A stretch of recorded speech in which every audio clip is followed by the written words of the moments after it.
get GoToWebinar up and running smoothly.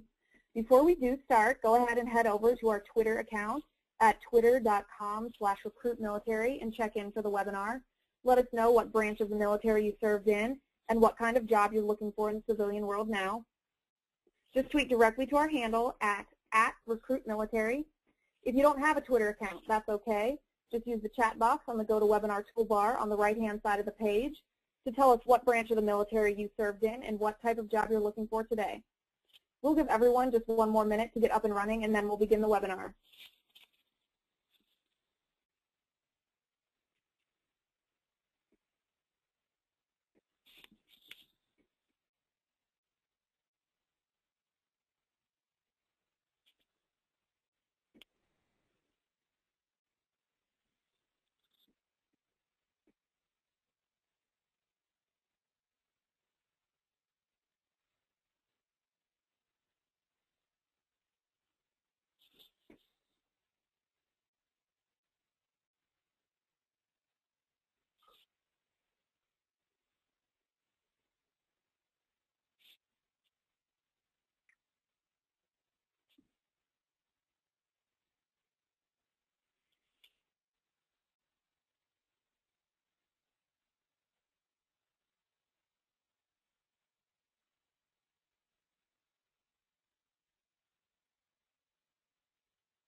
Okay, it looks like we're good to go. Before we do start, I want to do a quick audio and visual check. So if you can see my screen right now, the first slide of the presentation, and if you can hear me clearly, go ahead and go to the chat box on the GoToWebinar toolbar and click yes, or type yes rather.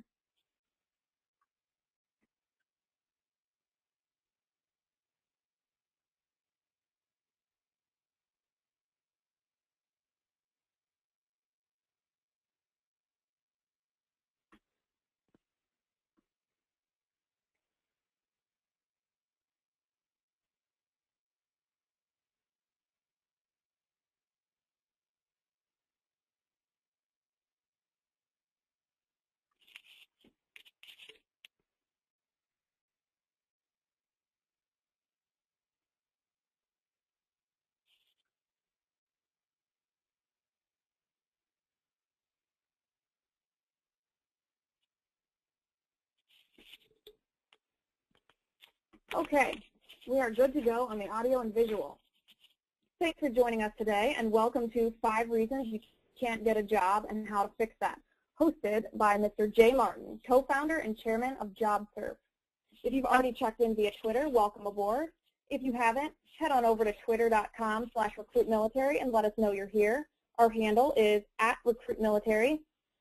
My name is Liz Wheeler. I'm the social media manager here at RecruitMilitary. Joining me today as a guest host is Jay Martin, co-founder and chairman of JobSurf. Jay was also the original creator of job search outsourcing more than a decade ago and brings his expertise in the field to us today to share some tips and advice for you as a job seeker. Today, Jay is going to talk about the 5 most common pitfalls of job seeking and how you can avoid them before they happen or fix them for the future. In just a second, I'm going to turn over the reins to Jay to discuss in detail these 5 job seeking fix-its. But first, I want to mention that throughout the webinar, if you have questions or comments, please use the chat feature on the toolbar on the right side of the screen. We'll be monitoring all the comments throughout, and at the end, we'll have a question and answer session where we're happy to answer any questions you have. On that note, I'm happy to introduce to you Mr. Jay Martin. Jay, we're delighted to have you on this webinar. Welcome aboard. Thank you, Liz. Good morning, everybody, especially people on the West Coast. Thank you for waking up early. Today I'm going to go over the 5 reasons people don't get jobs. I just wanted to start off, Liz, first slide. Go to the next slide, page 2.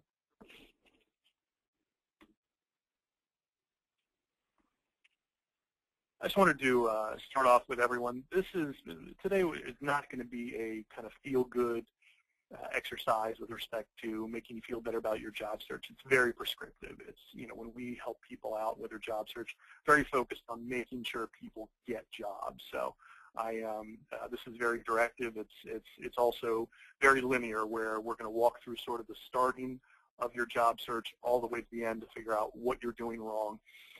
Job search can be conducted in many ways. There's a lot of paths to success. Some people go out and network and they go get a job from someone they meet. Other people apply online. Other people go talk to recruiters. There isn't really one path that people take to success.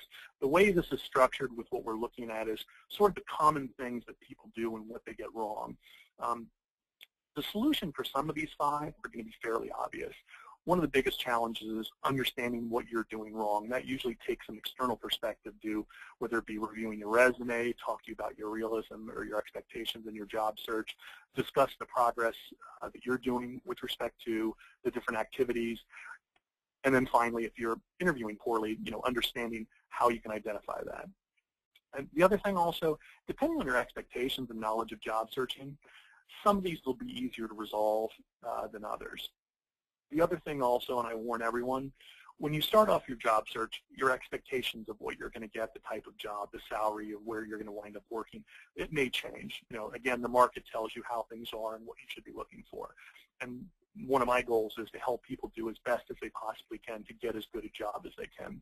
One of the good things is sometimes people go out and look for stuff, especially people leaving the military, and they wind up doing better than they actually thought they would.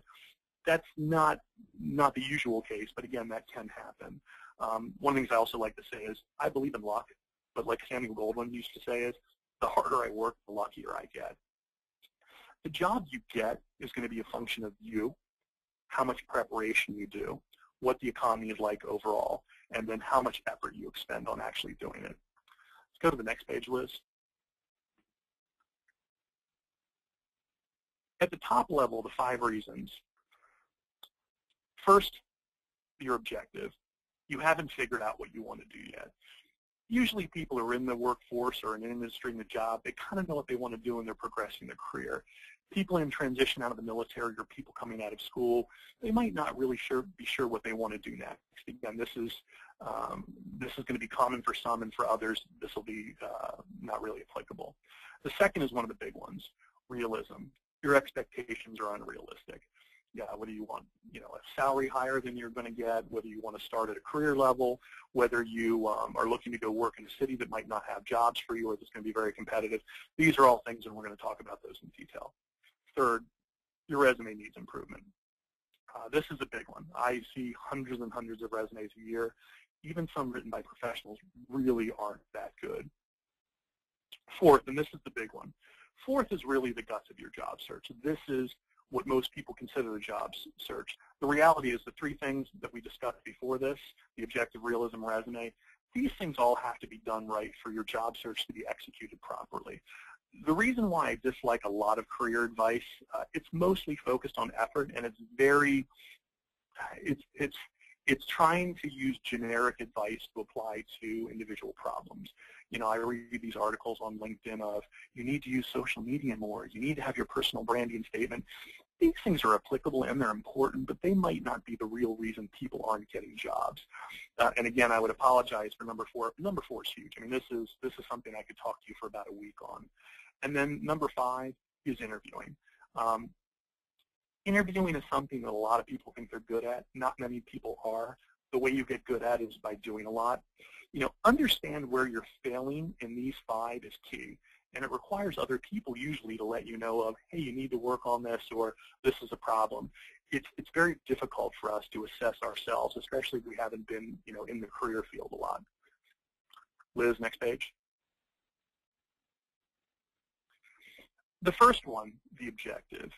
Deciding what you want to do for a career, it's a combination of soul searching and also understanding what all the possibilities are.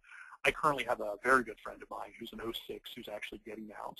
When you're a colonel in the Army, you have sort of your expectations of what you're going to do next, and it's usually driven by a function of, hey, those other people who got out before me, I know what those people did. People who normally get out, of the Army at my level, these are the kind of things they do. And what I encourage this person to do is make a broad list of everything possible you hear about and you could do and go research. And then take that list and start eliminating things of, hey, I can't do that because I don't have the right education. I don't want to do that because it doesn't pay enough. I can't do that because it's not that realistic. Basically, to come up with a better list of what the possibilities you could do. So I would say diverge in your thinking and converge back into reality.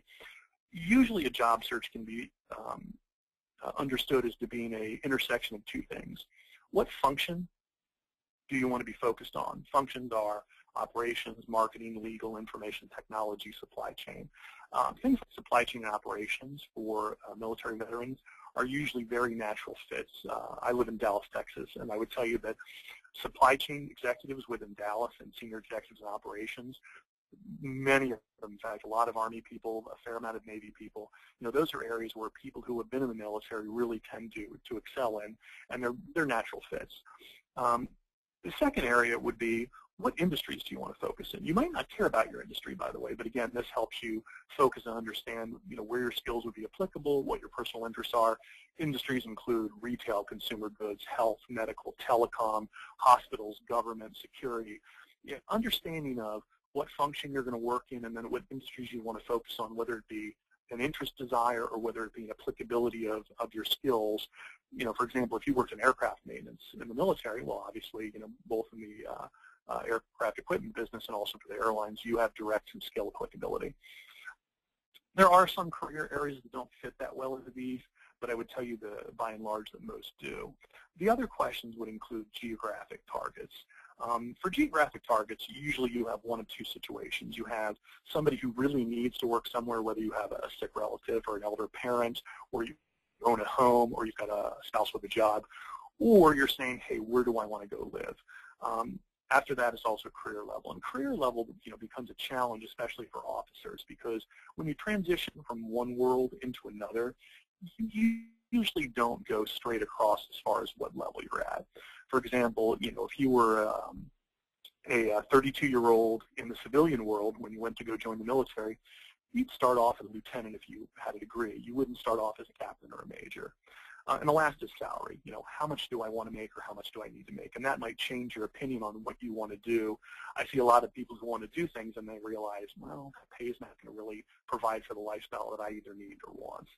And again, my last piece of advice I go back to, for people transitioning out of the military, make a big list of all the things, because I would tell you that just like younger people, you probably don't realize all of the possible things that are out there. Next slide, Liz.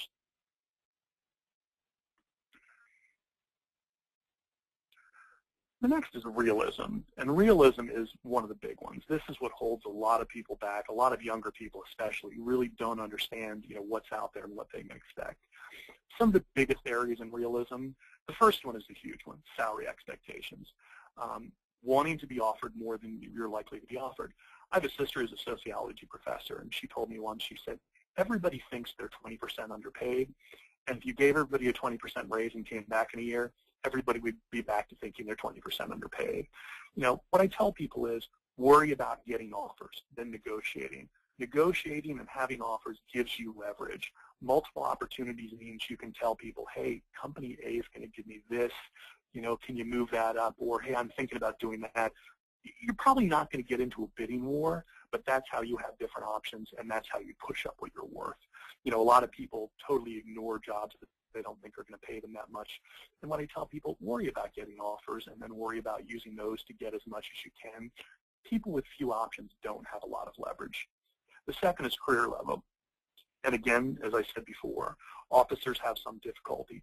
I would tell you in some cases, here in Dallas, I have multiple friends who are not even that old, who are senior executives who are former military, who transitioned, demonstrated they were superstars, that they really were disciplined, that they really did have the better work ethic. And I would tell you that's the view of most military people, from perspective of myself, is that they really do have discipline, and they really, are great work ethics and honest.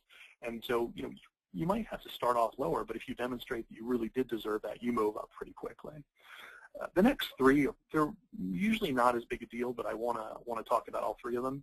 The next one is type of position. There might be a certain type of position that you're trying to get into that you really don't have, whether it be the educational background, whether it be the pedigree. I call that the snobbiness factor. Did you go to Harvard? I didn't go to Harvard, by the way. Did you, do you have what these types of jobs? I have someone who's a customer for JobServe who he wants to go work at hedge funds and private equity firms. I'm not sure he's going to be realistic and be able to get those, but he and I are going to speak about that. The next is company or type of company. And with younger people, this is usually a big deal, which is everybody wants to work at Google and Facebook and Apple, or they want to work at Goldman Sachs, or they want to work at McKinsey. And what I tell people is it's good to target those companies, and you should absolutely try, but don't restrict yourself to only a certain type of company with the thought of, I have to get in there, or they just have to take me. Worry about getting a job, and again, if you get 3 offers from somebody other than Google and you wind up getting an offer from Google, well, 3 other offers are moot, they might give you more leverage. But the reality is, if you need to get a job, worry about getting a job, and then worry about selecting the best opportunity. Try not to restrict yourself. The 5th one, and I would say for military people, this is absolutely critical. I used to live in San Diego. In fact, Liz and I were just talking about that. With a lot of people leaving the military, a lot of them would like to stay where they lived, or where they're comfortable with and where they have friends. This is good and bad. From the good standpoint, a San Diego or a Virginia coast, places like that, they're used to absorbing military people and veterans into their organizations. They understand the skills. The people there are probably very veteran friendly. The bad side of that is there's probably a lot of competition. There's lots of people who are retiring in their 40s and 50s from the military wanting to stay in San Diego, who own homes, and so therefore you push down the value of your skills and you also increase the competition. Let's go to the next slide. The next is the resume, and this is a big one. I get hundreds and hundreds of resumes a year. I used to rewrite them for free. I just got so tired of it because it was so painful.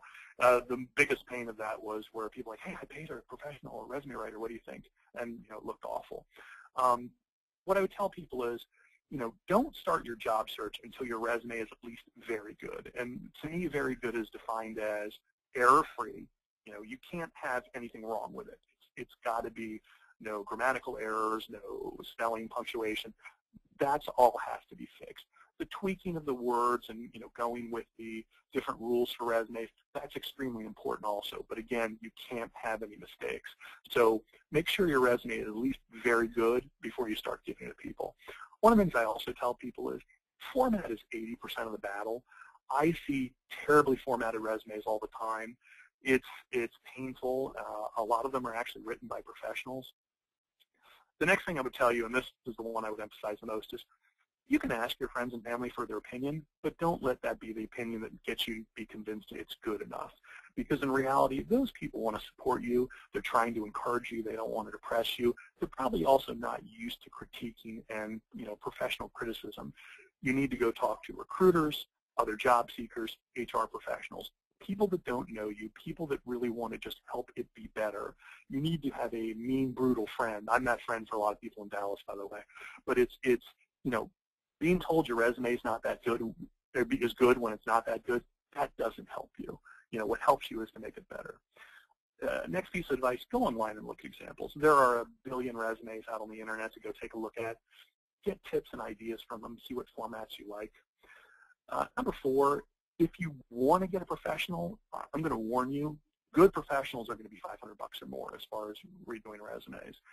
There's a guy in Florida who was like $200 or $300 that actually used to do a pretty good job. I heard about 5 or 6 years ago. I'd seen some work. But for the most part, the good ones are expensive.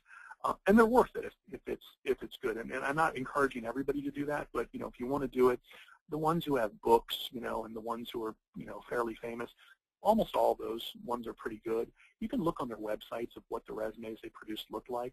A lot of people who are resume writers are basically just people who are good writers who think they can go write resumes. I would be very wary about some of them. The next point is everybody's got an opinion. but your resume is your resume. You know, do what you feel comfortable. I give a lot of people advice, and sometimes they'll say, you know, I don't want to do that. I don't push them too hard if it's not that important, because they have to feel good about their resume. And the last thing on this is, the great thing about having a good resume is once it's done, it's done. So 2 or 3 years later, whenever you're looking for your next job, all you're doing is adding bullets. You've got a pretty resume. My current own resume, I think I've had it for 16 years as far as the format and the structure. I haven't changed it. The resume I had before that, I had for almost 15 years, back from when I was, now about 13 years, I wasn't that old. You know, so really I've had 2 iterations of resumes that I spent the time to get really looking good. And then when I updated them, I didn't have that much work to do. I just, all the format stuff was done. Everything else was all taken care of. Something else, and I don't have it on here, but especially for people over 40, I have a bio. You know, once you get to be 35 and 40, you've done so much stuff that you agonize about taking things off your resume, because you don't want to lose that award you got, or you don't want to take off that project you did or that accomplishment. Go make a bio as a separate document to dump everything you've done since high school, every little award, every project, everything you've done in every job. Put that all in another document, but your resume probably should be, depending on how old you are, 2 pages. If you're younger, 1 page. It probably should not be longer than 2 pages. The government has a very different style of resume if you're applying for federal jobs, and just an FYI for everybody, I'm sure you know this, is there's a huge veterans preference for federal jobs. It's great. I just did a consulting gig for 2.5 years with the feds, and you know, it's a great place to transition to excellent careers, respect military. So again, to sum up the resumes, don't let perfect get in the way of good, but again, put very good for good, because it has to be error-free and it should be nice and clean. Liz, next slide.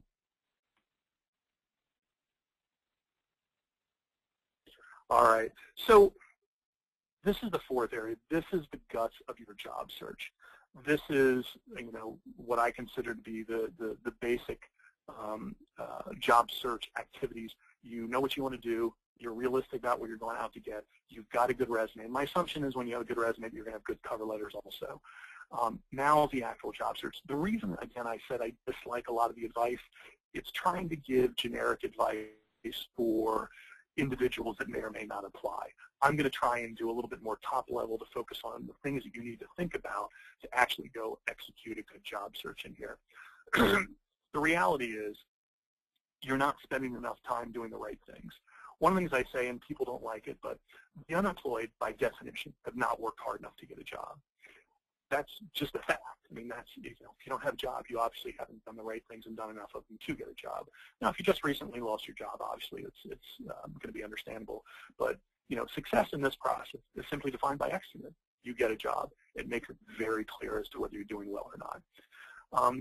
People ask me all kinds of questions, and again, this is why I dislike a lot of other people's job search advice that I see online, which is, should I network? Should I apply online? Should I do informational interviews? Should I research companies? And the answer is yes, do them all. The way you figure out what works and what doesn't work for you is doing those things, seeing what the results from your actions are, and then deciding where to best focus your time. We're going to talk a little bit about that. One of the things I also try and convey to everybody, and being the head of JobSurf for 10 years has actually provided me with real data, is it's a numbers game.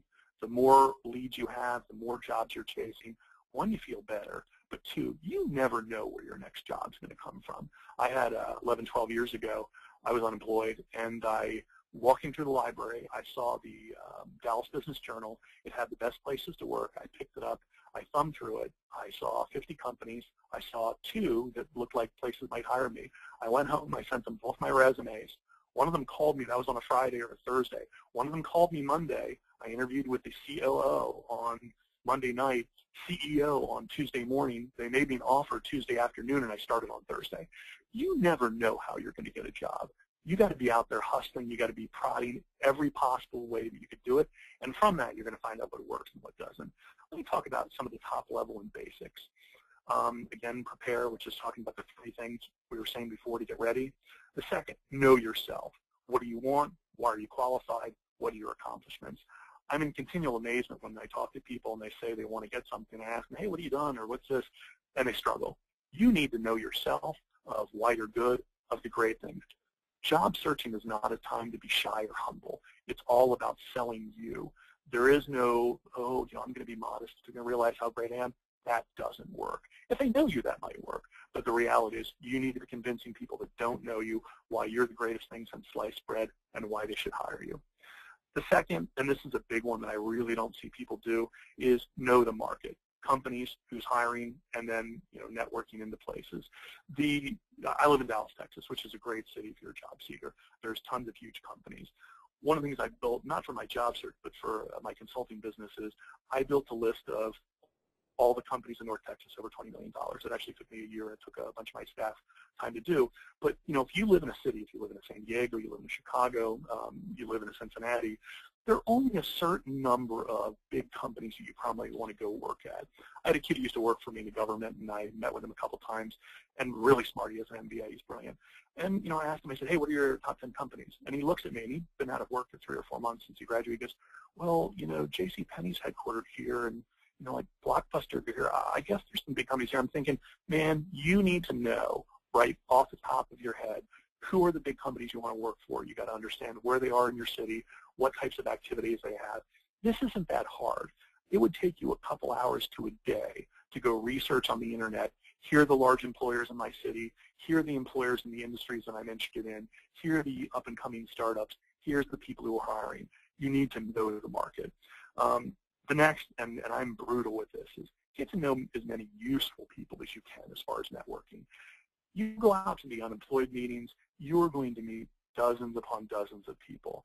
Most of them are going to be very nice people. There's going to be certain people that are going to be with it. They're going to know the market. They're going to try and help you. They're going to try and understand your needs. Those are the people you need to spend time with. You're going to have lots of other people who are going to say, oh, let's go have coffee for 3 hours, and we can talk about how nobody hires anybody like us and how woe be me. Those are nice people, and you can feel sorry for them, but you can't afford to waste time with them. They will drown you in sorrow, and it's great if you want to do charity, but if you're looking for a job, you need to be meeting the right people and networking and being around positive people who are aggressive. You could overwhelm yourself with please take care of me. Some of those people, and again, I try not to disparage a lot of those type of job seekers, because some of those people's situations are so dire and so critical, and they're so worried about their financial situation, they can't help you because they don't even realize that you're there, because they're so obsessed with their own job search and they're so scared that they really couldn't help anybody else because that's all they can think about. The next, and I'm a huge George Patton fan, by the way, for you George Patton fans, and I'm paraphrasing him here, is attack, attack, and then attack some more. There's a zillion things you could be doing. I just want to talk about online job searching. Job search gives me a lot of insight and data into what the realism as far as getting jobs online. Example I like to use from about 5 years ago. We had 2 customers for job search in the same city looking for the same jobs at the same time. For one of them who had a weak resume, we applied to 1,700 jobs for him. For another one who had a moderately strong resume, I wouldn't even say strong, I would say moderately strong, we applied to 660 or 680 jobs for him. The first one, for 1,700 jobs, he got 3 interviews. The second one, for 660 jobs, which is a little bit more than 1/3 of ago, he got almost 30 interviews. I think it was 28. And really it basically showed is if your resume is not that strong or you're looking for something that's unrealistic, it's applying online is not going to work for you as much as you want. If you have a really good pedigree and a strong background, or you're in an area that's very sought after, applying for jobs online is going to work. So you need to understand who you are, what you're looking for, and how realistic that is. I tell everybody, everyone should look at jobs online just to know who's out there and who's hiring. Whether it makes a lot of sense to spend a lot of time in doing it, that's a function of you, and I can't make any judgment calls at the individual level, unless I actually see people's background. The last thing on this is you should never run out of things to do, meaning if you're job seeking with the top-level things that I described above, there's never a shortage of stuff for you to do, so you should never be sitting around at home waiting. I had a good friend of mine, and also Peter Goodmanson, who's a RecruitMilitary CEO, moved back to Dallas. He's a C-level guy, and he's a friend of mine, and he said to me, he goes, Jay, I'm going to focus on these 3 companies. And I told him, I said, that's lazy talk. I said, that's what people do to convince themselves, I'm doing enough, I can't do any more, I'm going to sit at home in my family room and wait for one of them to call me. I said, you need to be going to find Every single possible person who might have a job for you, every startup, every private equity person, every person you think could hire someone with your skills. That's how you get a job. People who go do what he was talking about doing, that's a great way to become poor and unemployed for long term. Liz, next slide. Forgive me if I talk fast, by the way. I live in Texas, though it's been pointed out that I'm obviously not a native Texan because I speak too quickly. The last one of the 5 is interviewing. As I said, I want to go back to my friend who's an 06. This is a person who's been in the military for more than 25 years, and the exact words were, "Oh, Jay, I'm great at interviewing." And my question was, have you ever interviewed anywhere before? Well, no, and this person actually has done a lot of public speaking. And what I tell people is, interviewing is not a cocktail party. That is not how engaging you are. It's not how well you speak. Those are very important things, by the way, but interviewing is basically an interrogation. It's an exchange of information between 2 professionals, and it's the other professional on the other side of the table who's interviewing at least 4 other people, who's looking for reasons to say no to you. And it's an opportunity to sell yourself. So you might think you're going to be great at interviewing, but if you've never done it, you don't really know. The thing I would tell people, and good thing about interviewing, it's very quantitative. If you've gotten 5 interviews for companies and you haven't gotten any offers, you probably haven't done that well. If you've gotten 10 and you haven't gotten any offers, you obviously really need to work on this. Let me talk about a little kind of top-level advice on this. Again, almost everybody thinks they're good at interviews. Most are wrong until you have a lot of practice. I mean, I've been doing corporate interviews for 28 years now, so I've done a lot of them. But if you haven't done it, it is new. Practice and preparation are the rules of the day. Couple ideas. Go out and buy 2 books. Buy them at the half price or cheapo bookstores, by the way. Don't go buy the new expensive ones. Go buy 2 books on the subject. Read them cover to cover. There's a lot of nuances and intricacies of interviewing that you probably just don't understand. One of the things that people say, and I've actually come to believe it, is a lot of the interviewing decisions are made in the first 2 to 5 minutes of an interview, meaning that, you sit down, you kind of give them like, I am the person in my resume. They like you or they don't like you.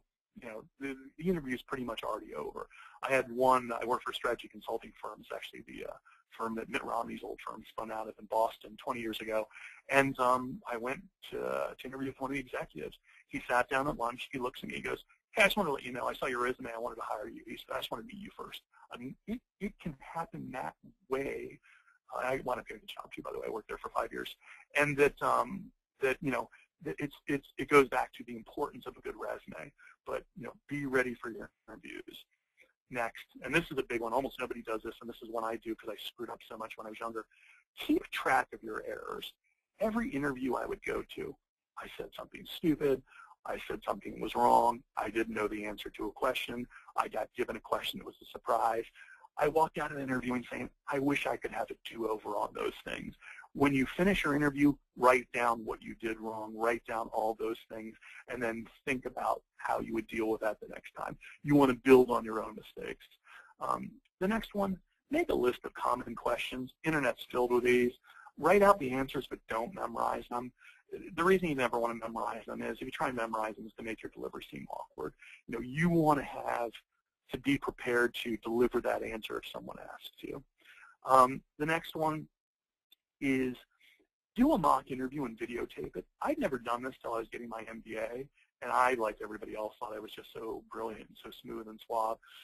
I did a mock interview and we videotaped it. It was really painful to watch. I mean, I watched just how foolish I looked, some of the body motions I made, some of the dumb answers I gave, how I stuttered. You are nowhere near as impressive as you think you are, until you actually watch that. The people to do this with, you have an HR friend or a coach. The great thing now is videotape's a lot easier, video, that was back in the VCR days. Between our camera phones and everything else, it's a lot easier and cheaper to do than it might have been in the past. The next one, depending on what you're looking for, you might face non-traditional interviews, and that could be a group interview, which don't be too shocked at that because that might happen. The other types of things, and these are more rare, case interviews, which is what strategy consulting firms and private equity, that's what they're going to do. That's when they give you a business case and they want you to solve it. There's a whole methodology on how to do that. Boston Consulting Group, I think, has some good examples on their website. The big one, though, it's called critical behavior interviewing. Now, most of you know what this is. You probably just don't know that it's called this.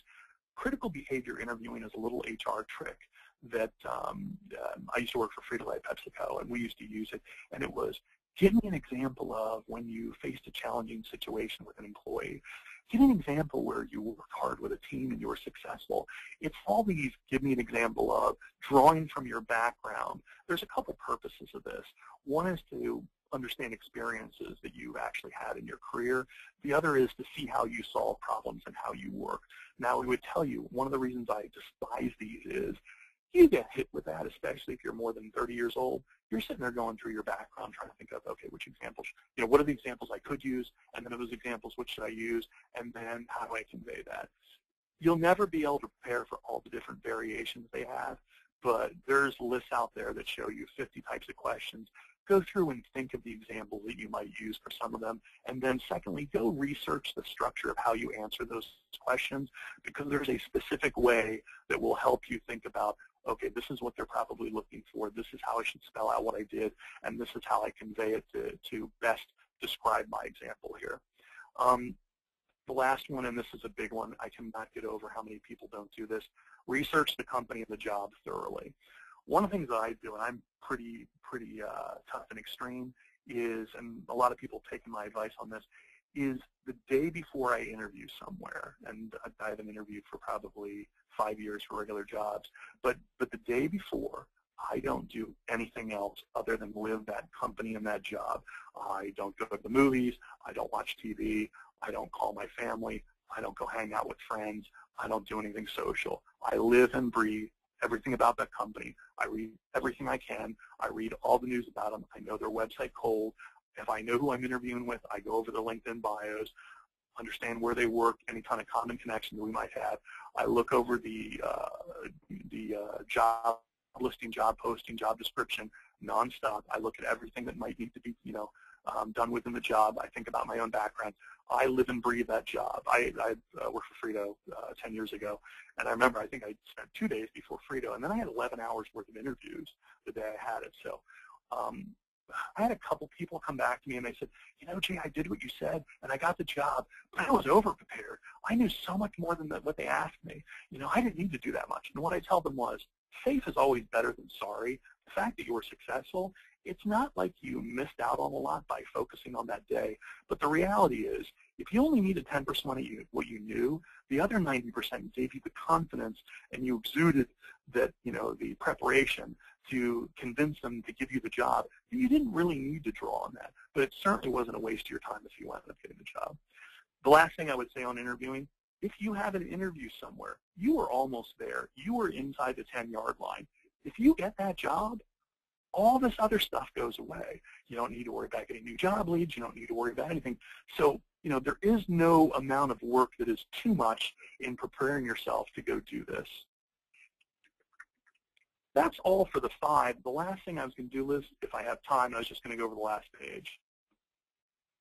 On the last page, here are some other reasons other than the big 5 that I just talked about.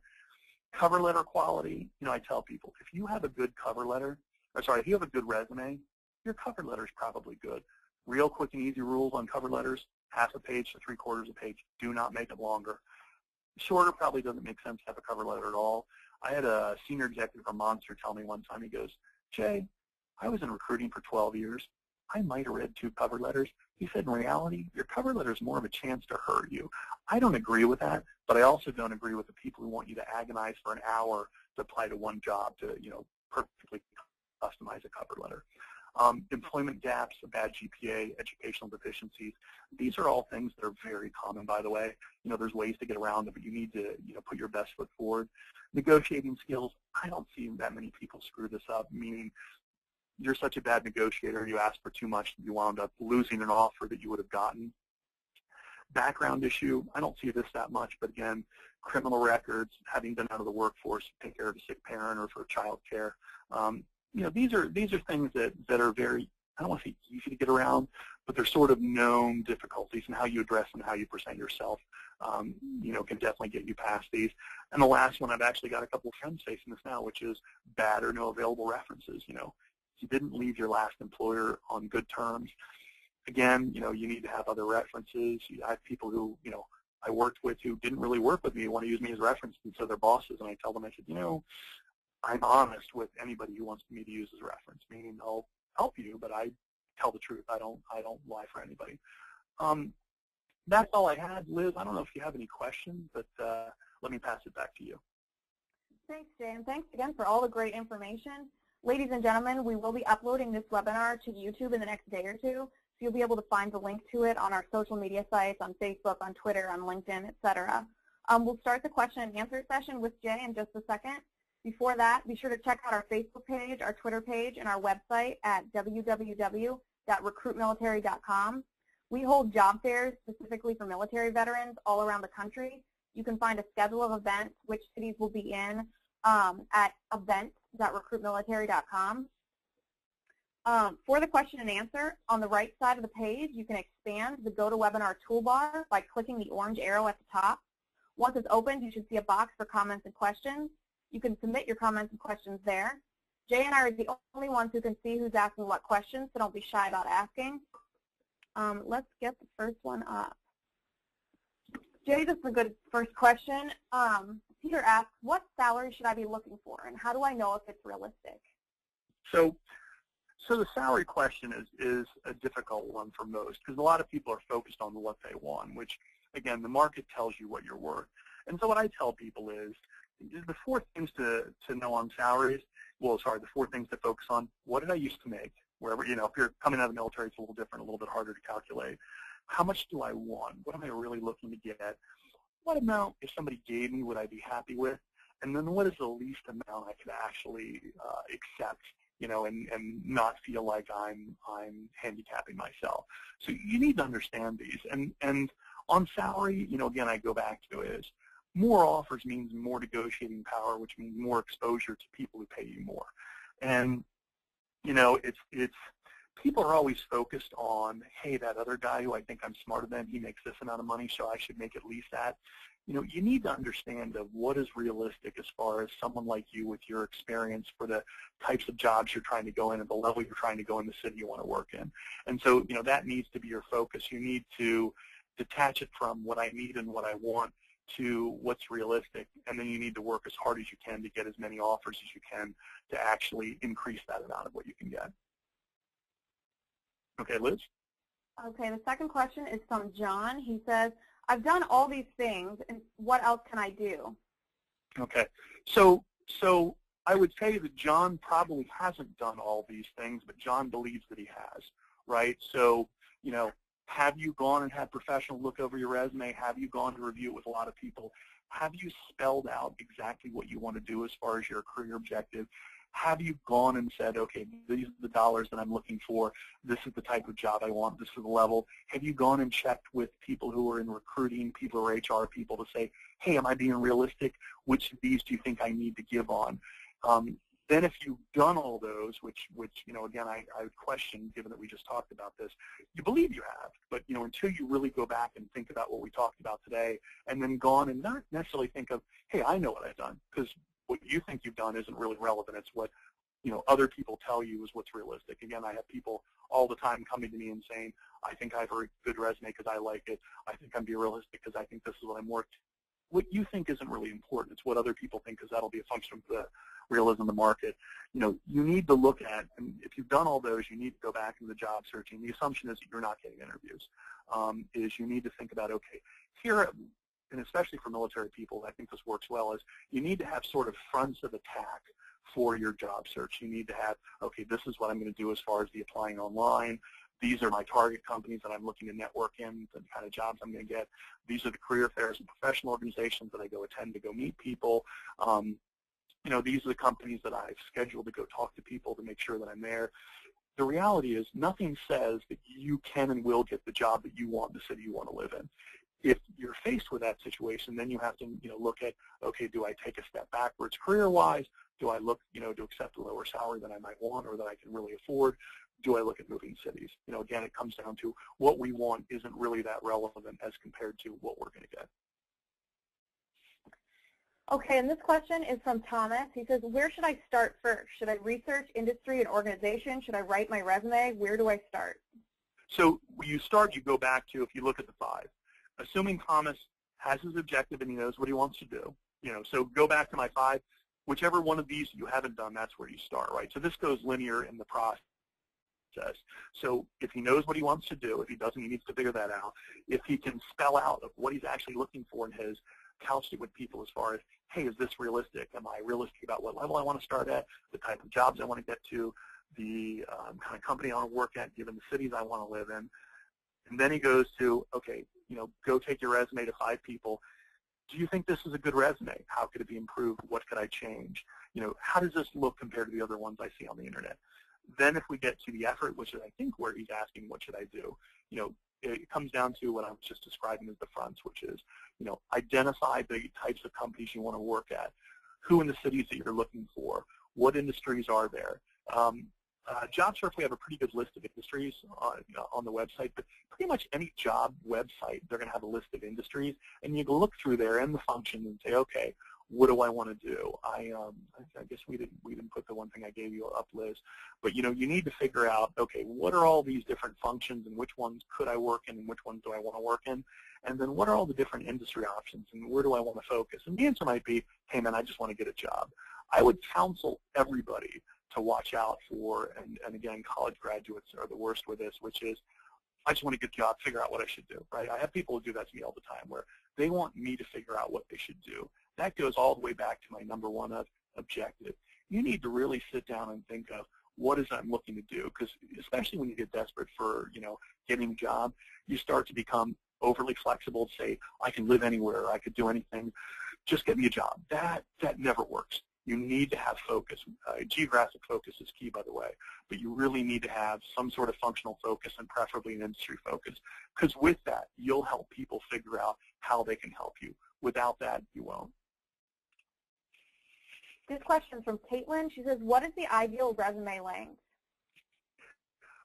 I would say on age, if you're, and this is very simplistic and I apologize for it, if you're under 28, it's probably 1 page. If you're over 28, it's probably 2 pages. It could be 1 page. It is never more than 2 pages. There's some disagreement in the career service world as far as, can you go over 2 pages? I would tell you, no, don't. In a lot of cases, if you're more than 2 pages, it's not that you haven't done that much stuff. The issue is you've just said to people, I am outside the norm. Some people won't mind that you have 3 pages. Other people will think you obviously don't follow what the norms are. My father, when he retired, he had a 26-page resume, right? It was kind of a joke. I have a 15-page bio, by the way, but I have a 2-page resume, and I keep my resume at 2 pages just because 2 pages for most professionals is the right length, unless you're younger, 1 page. This question from Jonathan. He asks, how many jobs should I apply for at one time? As many as you need to get a job, right? So I tell people that, attack, and then attack some more. So there is no, you've applied to so many jobs. Some people are, ooh, I applied to this job, and if I get that, I don't need to apply to these other ones. You keep applying to jobs until you have so many interviews you can't handle it anymore. And that never happens, by the way. So, I tell people, apply to every job that you might have interest in. And you know what? If you're doing that from, when you start in the morning to when you go to bed, you're probably going to have a job soon. But it's up to you. The amount of effort you expend will reduce the amount of time you're unemployed. And if you're not really looking at I know people aren't really looking at every job, you can apply to a couple a day, and maybe it takes you a year to get a job. If you really want to get a job, you're going nonstop. And a lot of people get themselves into this like, ooh, I've got 3 interviews coming, and if I get job A, and then I get job B, and well, yeah, I probably don't need to look for and apply to any new jobs. No, you keep applying until you get a job offer in writing that you won't accept, because until you do that, your job search is not over. Attack, and then attack some more. Sorry. Go ahead, Liz. All right. Well, we're running out of time, so that's going to wrap up the question and answer for today. Thanks to our guest host, Mr. Jay Martin, and thanks to each of our attendees for joining us today. We will be hosting more of these webinars in the future, so let us know what you think, what you want to hear more about, and whether this webinar was helpful to you. In the meantime, best of luck in your job search, and be sure to register and create a profile on RecruitMilitary.com. Employers search there all the time for candidates to fill their positions, so you want to make sure you put yourself in front of them. Be sure to connect with me on LinkedIn and with Recruit Military on Facebook and on our website. This does wrap up everything for today. You can close out of the GoToWebinar program by clicking the X on the toolbar. And thank you again for attending. Have a great day.